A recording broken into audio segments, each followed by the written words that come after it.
Bueno, comenzamos la jornada de hoy. Bueno, muchas gracias de nuevo a todo el equipo que está organizando esto. Me imagino que ya la mayoría de la gente que se está incorporando ya estuvo ayer, con lo cual no hay que presentar el seminario como tal. Hoy vamos a centrarnos sobre todo en experiencias más concretas. Ayer fue un poco más el marco más general. Bueno, voy a presentar a Belén Navazo Urcade, que es licenciada en Historia del Arte por la Universidad Complutense de Madrid. También hizo allí un máster en Museografía y Exposiciones y estudios avanzados en la historia de los museos y patrimonio histórico artístico.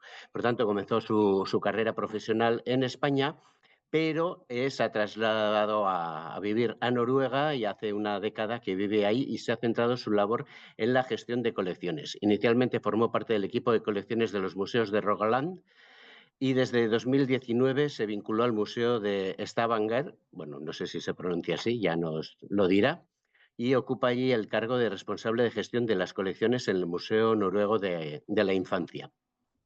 A partir de 2021 asumió la gestión de la colección de Historia y Cultura de Stavanger, del Museo Marítimo y la Casa Museo Ledal Breidablik, perdón, Holmegenes y Ustein Kloster, además de la colección textil.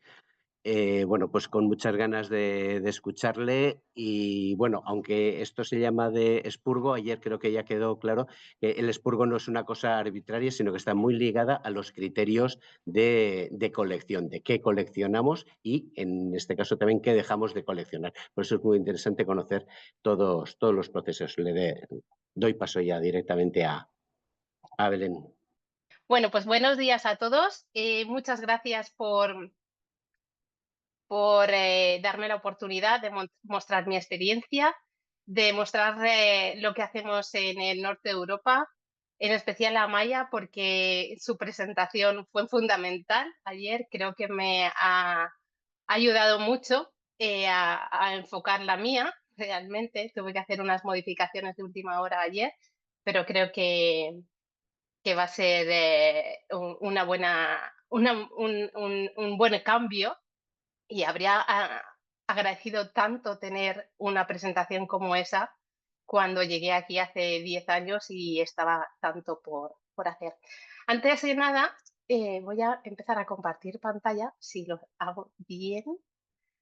Pues ayer andando, hablasteis de cómo llamar a esto del expurgo y demás. Yo al día lo llamo poner orden, porque aquí hay mucho que hacer y sobre todo, aunque veis la imagen muy bonita, la realidad no es así y nos falta mucho, mucho por hacer para conocer realmente qué tenemos.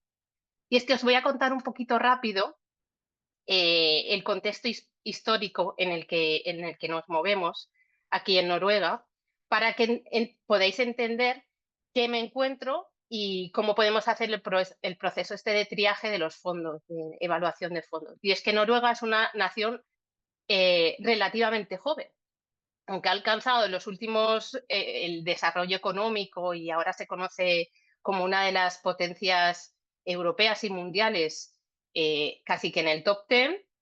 Pues realmente hasta principios del siglo XX estuvo bajo primero dominio danés y luego, ya os digo, sueco hasta 1905. Eso repercutió no solamente en la sociedad en general, también en cuanto a las colecciones y la identidad nacional.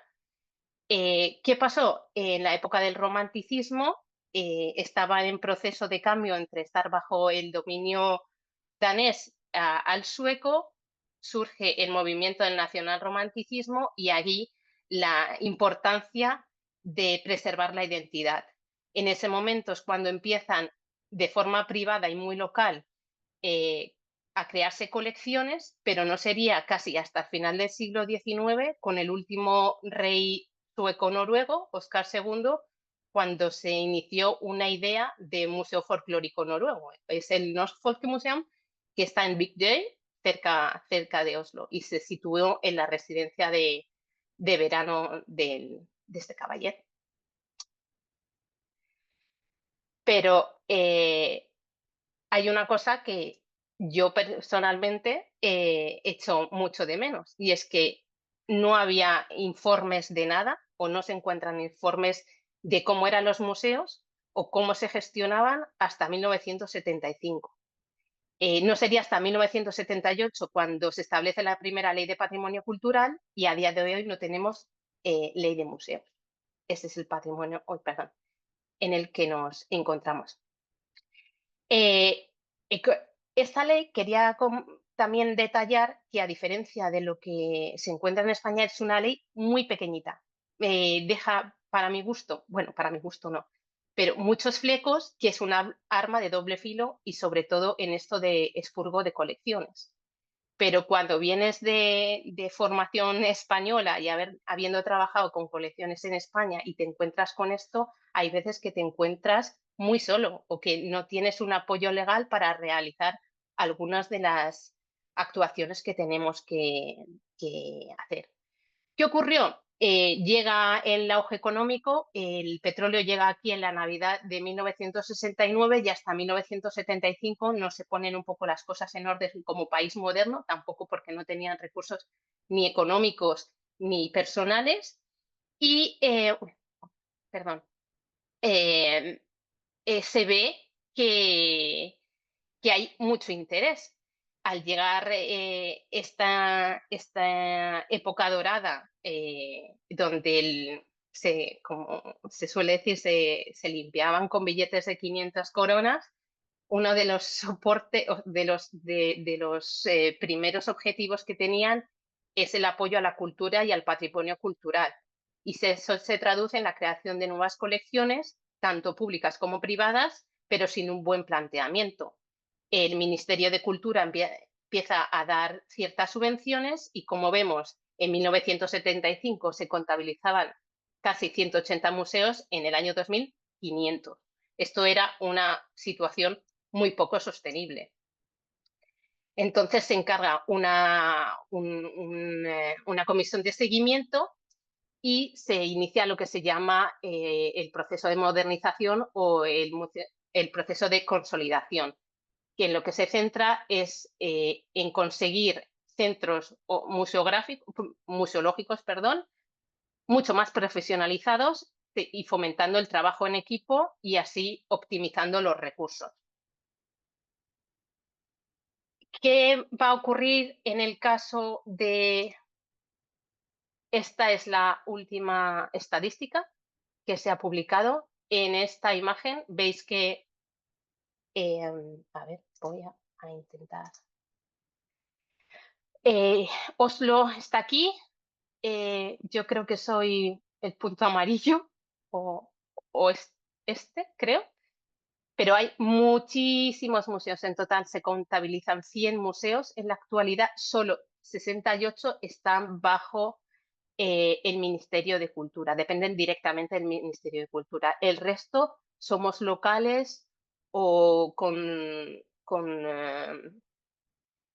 eh, ¿cómo diría yo? Es una palabra un poco local, pero que somos como mezcla.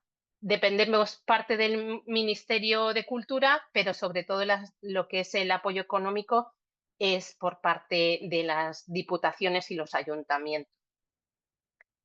Pero estos puntitos, imaginaros, son 100, imaginaros en el año 2000 cuando había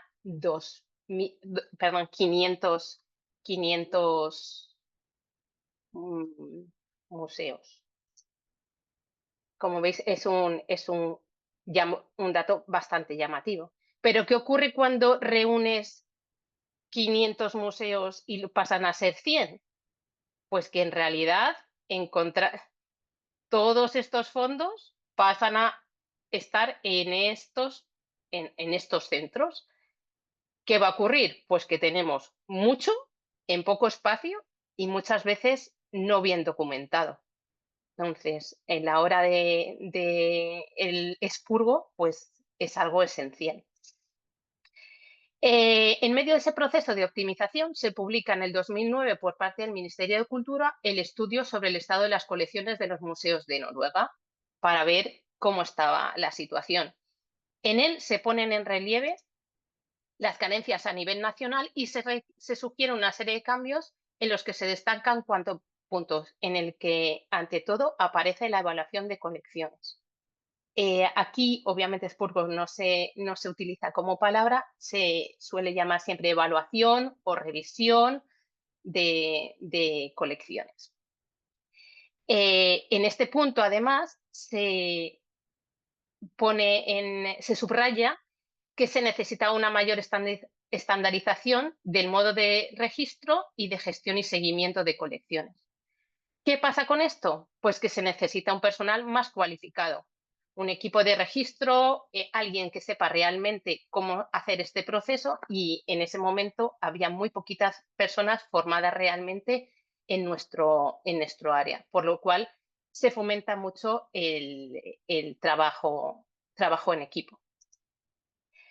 Se empiezan a hacer, obviamente, al reunir todas esas colecciones, los profesionales, los que trabajaban en ellas, se reúnen en centros de trabajo, cada uno conocía lo que tenían sus fondos, y sería una pérdida no tener en cuenta esa información que muchas de las veces está en la cabeza del que ha estado cuidando esa colección, esos fondos.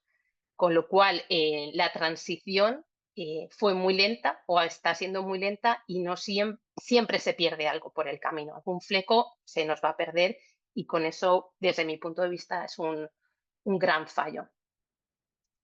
Y otro punto fundamental fueron los almacenes. Los almacenes en general, como os podéis imaginar, era un país muy, muy pobre. No había forma de conservar las cosas como se deberían, y en muchas de las ocasiones, como veremos, no dejan de ser garajes o graneros.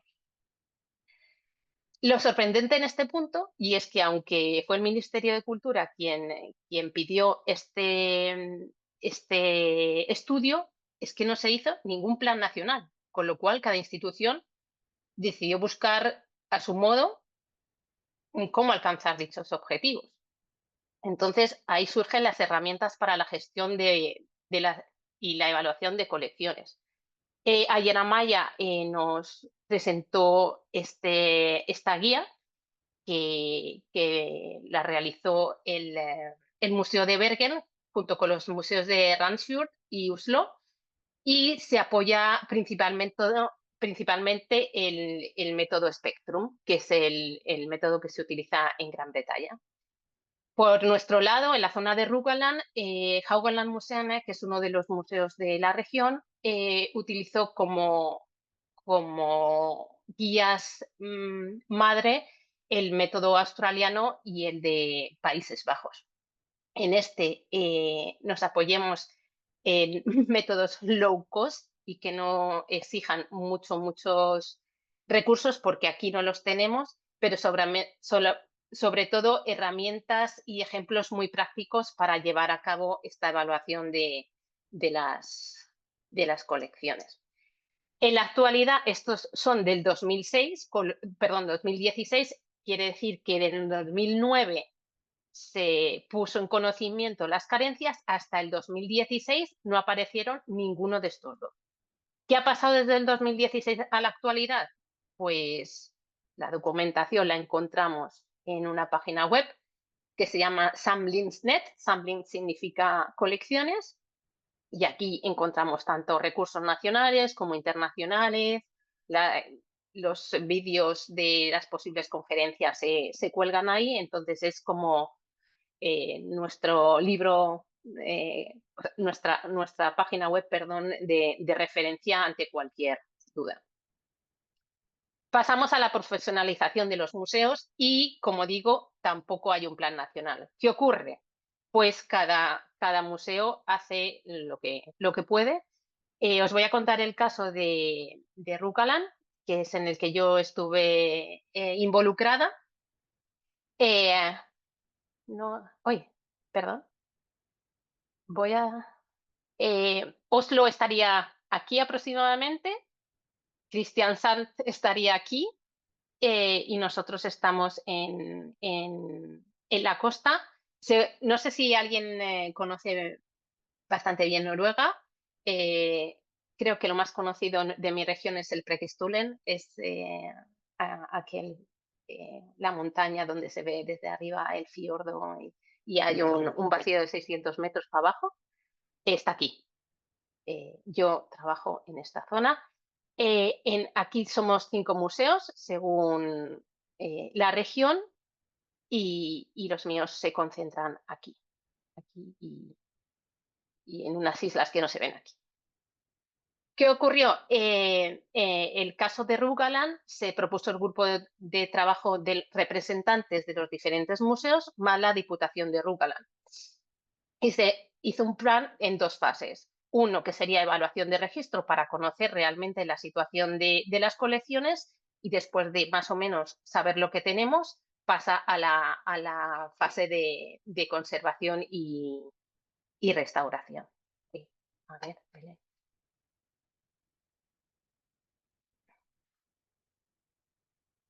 Eh, en esta primera fase de evaluación y registro se crea el grupo que se llama SAMROC.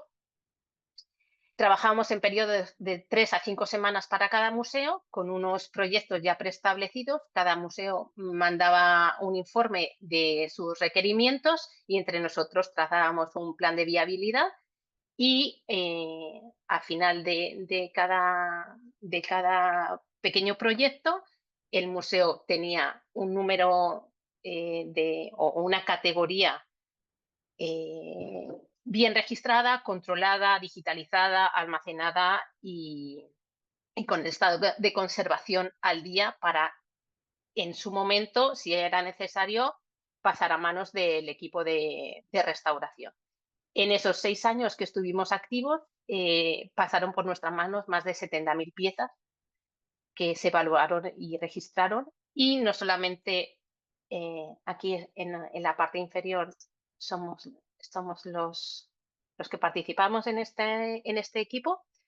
Hay tanto gestores de colecciones como restauradores, pero no solamente teníamos la obligación o el mandato de mantener las colecciones o ayudar a establecer los estándares para registro y manipulación, sino también formar al personal de los diferentes museos y hacer una labor de consultoría.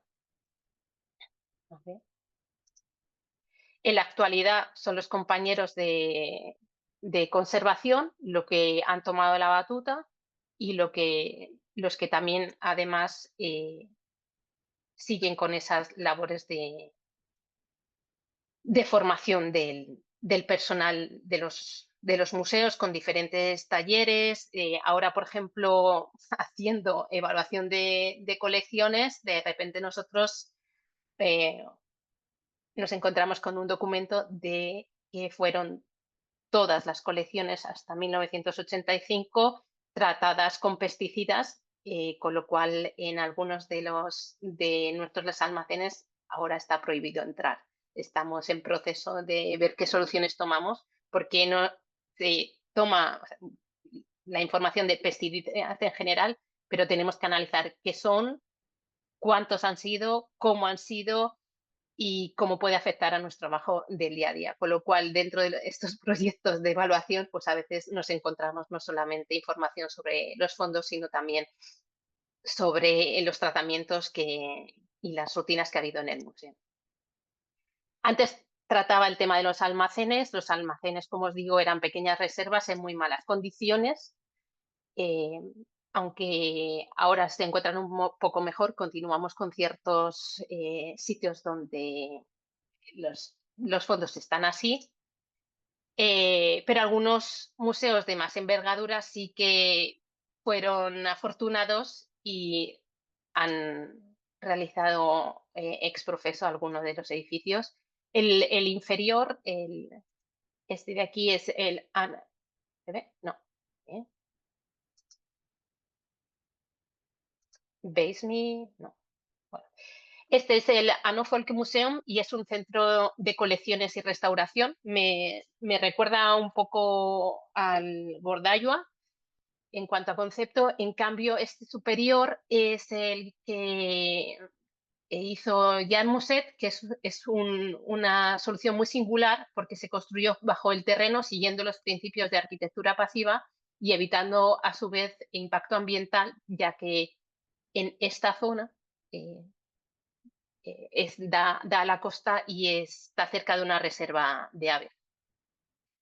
Estos son uno de los mejores ejemplos que tenemos, pero la mayoría de los museos no hemos tenido esta suerte y hemos tenido que utilizar o reutilizar edificios ya existentes y adaptar a nuestras necesidades. Luego os mostraré lo que tenemos en el Museo de Stavanger, que junto con el resto de los museos de Rogaland que os he comentado, que le hemos dado un nuevo uso a un búnker de armas que había cerca de Stavanger. Pero bueno, eh, esto creo que suena muy idílico, pero como Xavier ha titulado estas conferencias, pues en realidad no os voy a mostrar todo tan idílico así, sino quiero mostrar mi realidad, los problemas, las soluciones y las posibilidades, por si a alguien pues les puede servir y, y, y por lo menos que no caiga en saco roto, no lo quedemos en el norte. Pues bien, yo trabajo en el Museo de Stavanger, como se ha mencionado. El MUST, que es como lo llamamos nosotros, es el resultado del proceso que mencionaba de consolidación dentro de los museos de Stavanger. ¿Qué es el MUST? El MUST es el museo regional formado por una red de 11 museos y en total más de 150.000 piezas, en las que trabajamos solamente 2 gestores de colecciones. Pero hoy me voy a referir solamente a la colección de Historia y Cultura, que está centrada en el Stavanger Museum, no Museum Stavanger. Este es un museo tradicional, por decirlo, es casi de manual, creado en 1893. Esta es la fachada actual y esto era en su momento el edificio de 1893. He mencionado que tenemos 150.000 piezas, no en el Stavanger Museum. Nosotros nada más tenemos 30.000 aproximadamente. Pero ¿cómo llegaron estas piezas? Pues obviamente por parte de compra de conservadores. En su primer momento empezaron a reunir piezas de toda la región, no solamente de Stavanger, porque en ese momento nada más existía este museo, con lo cual había partes de Jæren, de Ryfylke, de todas esas regiones de colores que habéis visto antes. Y hay mucha compra, a veces innecesaria, y mucho por modas. Como se ve en los anuarios se argumentan estas compras y mucho es por tendencias de ese momento o que alguien dentro del personal del museo pues sabía sobre el tema. Un ejemplo es la colección de numismática, que es vamos, es una buena candidata para expurgo porque no tiene uso real y ocupa mucho espacio y nadie sabe dentro del personal sobre este tema. Y por otro lado, las donaciones, obviamente, es el modo actual de, de, de acceso, de colección, perdón, de, ¿cómo diría? De entrada de piezas. Y en su momento eran de donaciones por parte de personal cercano al museo, familias muy reconocidas de la región, pero ahora vienen ofertas de todo tipo, muy peculiares. Y hay una tercera, un tercer origen que es siempre ha estado en el museo. Es una una frase en noruego que me encuentro constantemente en los catálogos, que no se sabe, pero siempre ha estado ahí y pasa y pasa y pasa y nadie ha valorado si realmente lo necesitamos. Y este es un gran problema y suelen ser los que primero caen cuando entramos en evaluación. Entonces, esto es parte de los fondos. Tenemos arte religioso, textiles, mobiliario, etnografía, fotografía, de todo. Entonces, ¿cómo ponemos orden? Pues mediante los procesos de evaluación, en los que primero se selecciona una categoría dentro de la colección, se busca el contexto, la significancia, los potenciales de uso, tanto en exposiciones, en entrada a análisis.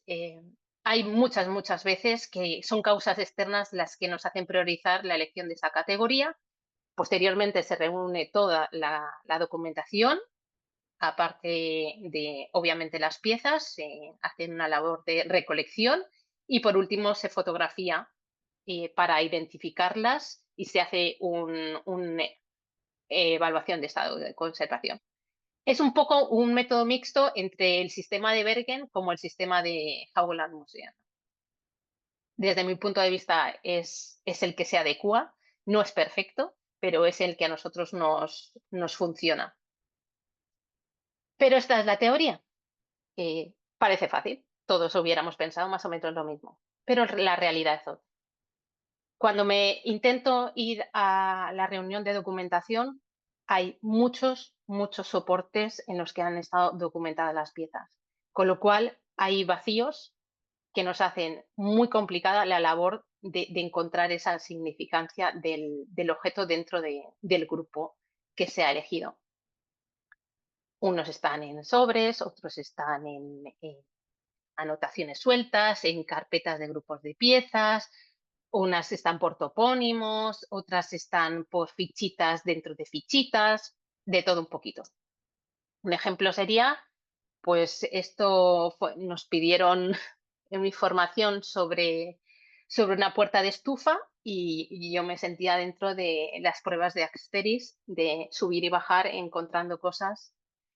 Encontrar el sobrecito donde se encontraban todas las puertas de estufa que tenemos, encontrar la que te toca, no todas están en el mismo catálogo, vas al catálogo, que es el C, llega ahí la información, muy bien, le hemos dado número actual, sí, le hemos dado número actual y cuando llego al número actual me pone la misma información que hay en el catálogo antiguo, pero no tengo ni imagen ni modo de ubicarlo.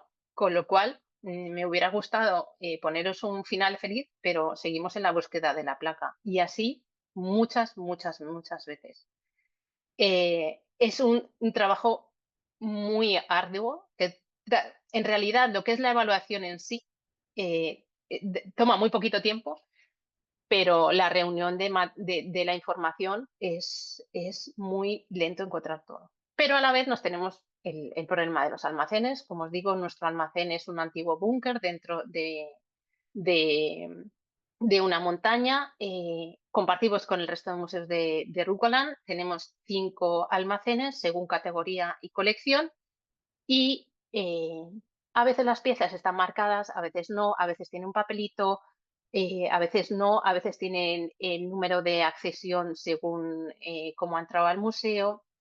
Es muy, muy difícil. Hay cosas que en los catálogos sí que están ubicadas, hay cosas que en los catálogos están ubicadas pero no actualizadas y hay otras cosas que se dejaron un momentito por ahí y siguen ahí. Entonces, pues tenemos esto.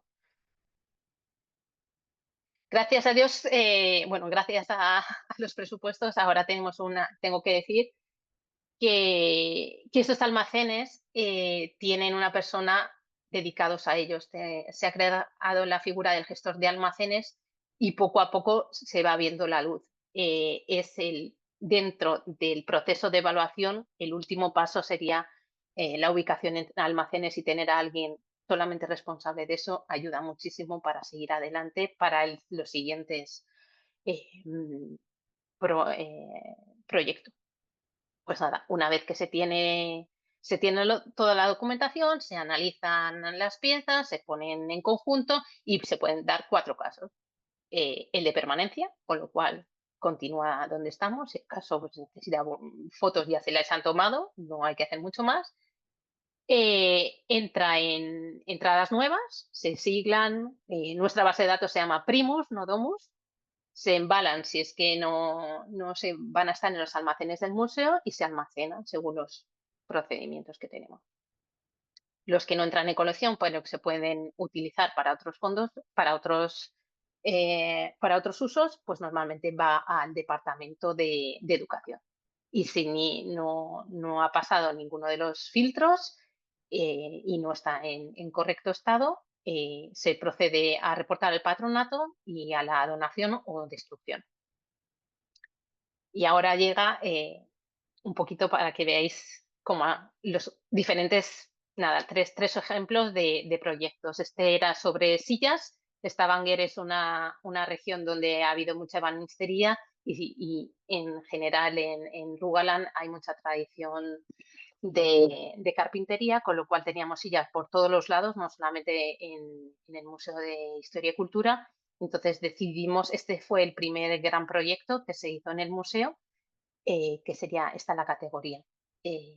Es un proyecto que se hizo cara al público, con lo cual era un poco también exposición temporal y sobre todo el público local, el visitante de Stavanger, estuvo muy, muy activo y obtuvimos muy buenos feedbacks y información también de gente que nos decía, ay, pues esta silla la hizo mi abuelo, ay, pues de este taller era mi tío y yo tengo parte de las herramientas. ¿Estaríais interesados? Algunas, la verdad, que fueron muy, muy interesantes. Y sí que entraron en colección posteriormente. El resultado fue este. Las sillas las tenemos eh, en los almacenes registradas y digitalizadas, con lo cual son accesibles para todo el que quiera mediante la web Digital Museum, que también se vuelca en Europeana. Otro ejemplo, y la razón fundamental de la revisión fue el proceso de investigación previo a una exposición y fue sobre el traje tradicional. La colección estaba así, en cajas, algunas cortadas, otras en cajones. Esta vez necesitamos ayuda de personal externo que normalmente colabora con nosotros, unas señoras ideales que saben todo sobre el bunad, el traje tradicional noruego y los folkedrag. Y teníamos toda esa serie de catálogos para obtener la información de las etiquetitas que algunos tenían, pero muchos no tenían. Esta fue parte del proceso, reunión de tanto de objetos como de información y por fin, pues, una vez evaluados, seleccionados los que van a exposición, el resto se embalaron bien y se pudieron publicar tanto en nuestra base de datos como en Digital Museum. Y son objetos los que recibimos muchas preguntas y esto en cuanto eh, a las posibilidades, el potencial es muy, muy alto. Estos son pecheras, eh, cinturones y Belén, luego... disculpa, Ya se nos estoy está terminando. echando el tiempo encima. Ah, vale, Perdón. gracias. Vale. Nada, este sería el resultado de la exposición. Lo mismo con muñecas, pues de paso. Son fotos. O sea, esto fue por un análisis de plásticos. Seleccionaron muñecas, pues un antes, un después. Volvemos a lo mismo, proceso de reunión de datos y de objetos. Y el resultado, y este es el último en el que estamos ahora mismo, que son de puertas de todo tipo, ocupaban mucho espacio en los almacenes, otra colección tiene que evaluarse y si no teníamos ese espacio no se podía empezar con el proceso de evaluación. Con lo cual, este es el último proyecto que hemos tenido. Se han encontrado 65 puertas, de las cuales 15 entran en colección, 5 ya estaban 2 vuelven al edificio original dentro de Stavanger, de la ciudad de Stavanger. 13 pasan al material de reserva del casco histórico de Stavanger. Los propietarios de las casas que están protegidas pueden acceder a este material antiguo, y el resto se llevan a desguace o a escuelas de oficios que están cerca que tenemos contacto con el museo con ellos. Y nada, la conclusión es que la evaluación de los fondos en el MUS ya es una rutina, que los objetivos que nos pusieron en 2009 están cada vez más cerca, que tenemos que priorizar calidad antes de cantidad y el contexto antes que la estética. Contexto histórico, quiero decir, la documentación y demás. Hay veces que es muy difícil, aunque te encuentras piezas muy bonitas, nada más mantenerlas en colección, por eso de que siempre ha estado en el museo. Para nosotros eso no es una razón de peso. El combo personal método es cada vez más eficaz. Tenemos más experiencia, sabemos cómo funciona esto, y cada vez los proyectos van mucho más ligeros. Lo que más almacenamos ahora mismo es experiencia y aprendizaje, y ayuda mucho a que ese combo personal método sea más eficaz, y vamos viendo luz a la salida del almacén. Esta es la imagen de esos almacenes que os contaba, que es donde tenemos nuestros fondos. Y nada, muchas gracias. Lo digo por la oportunidad, a Xavier por ponerse en contacto conmigo y creer en mi propuesta. Y en ese email me tenéis siempre presente, y bueno, espero que os haya gustado mi presentación. Muchas gracias.